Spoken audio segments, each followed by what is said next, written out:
પશ્ચિમ બંગાળની 2 વિધાનસભા બેઠક પર આજે ફરી થઈ રહ્યું છે મતદાન. ગડબડીનો આરોપ લાગતા ચૂંટણી આયોગે ફરી મતદાનનો નિર્ણય લીધો.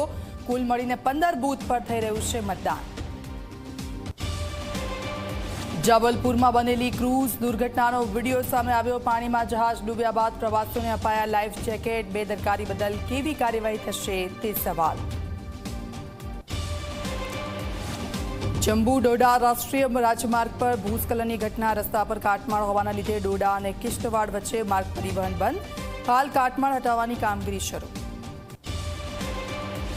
બોટાદના ટાઉન પોલીસ મથકનો લાંચિયો એએસઆઈ રંગે હાથે ઝડપાયો. જયેશ જાખણિયા અને લાલો ભરાડિયાને એસીબીએ દબોચ્યો. આરોપીને જમીન મુક્ત કરવા મુદ્દે માંગી હતી લાંચ. સ્થાનિક સ્વરાજ્યની ચૂંટણીના પરિણામો જાહેર થયા બાદ પદાધિકારીઓ માટે ભાજપે શરૂ કરી સેન્સ લેવાની પ્રક્રિયા. 3 મે સુધી નિરીક્ષકો દ્વારા પદાધિકારીઓ માટે લેવાશે સેન્સ. તમામ મુદ્દા પર 3 નામોની બનાવવામાં આવશે પેનલ.